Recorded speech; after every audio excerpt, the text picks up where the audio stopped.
has passed away. Britain will not forget him.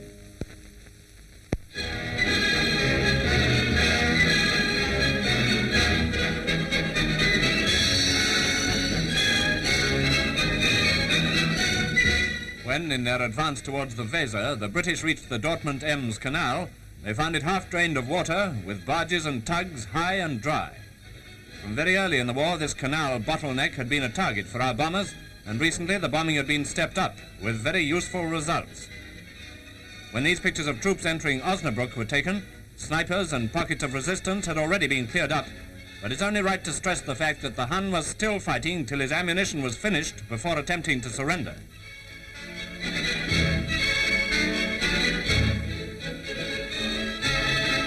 There were large numbers of slave laborers left behind in Osnabrück, Italians, Russians, French, Dutch, and others.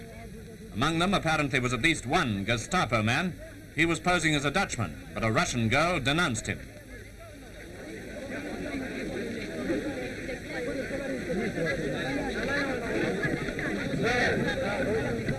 Eventually, he was marched away for interrogation, while the crowd of workers made their feelings perfectly clear with ironical cheers.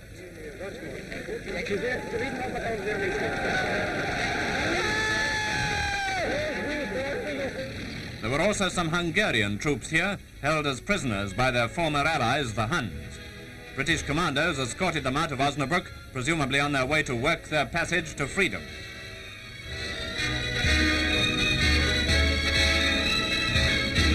Near the town of Bromskirchen, in Germany, the Allies captured a whole trainload of V-2s.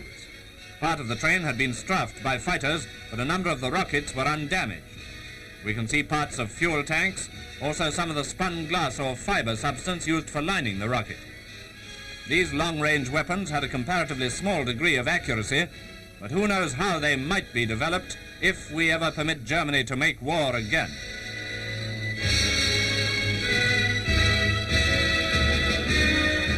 At a camp near Kaunitz, the Americans freed thousands more slave workers, people from Italy, France, Belgium, Turkey, and a very large number of Russians.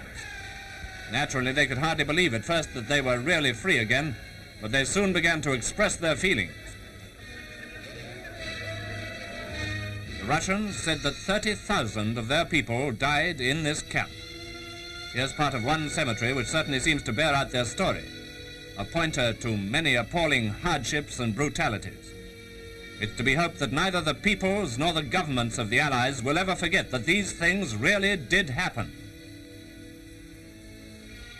These girls, Jewesses, with a crude yellow cross daubed on their clothes, were made to work in an ammunition factory. Every one of them had an identification number tattooed on her arm. Whatever happened or was done to their hands, it's pretty obvious that medical attention was conspicuously absent.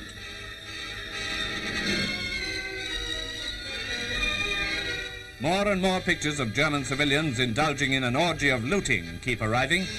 Here it's food, mostly cartons of bread which had been stored away for the use of the Wehrmacht. And people will have to go back to working for a living, not to mention working for reparations. Stealing wine. This was in Osnabrück, and apparently they're having a fine time pouring the stuff into empty hock bottles. They've undoubtedly got a fine time coming to them all the same.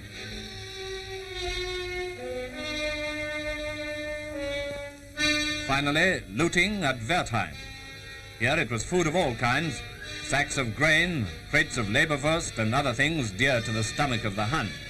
They were pinching it out of barges moored along the canal. Well, the Germans have boasted that they've been swimming in fat, and I suppose they mean to go on as long as they possibly can. But stocks like these won't last forever. Even now, they're beginning to fight over their loot. Just a couple of werewolves.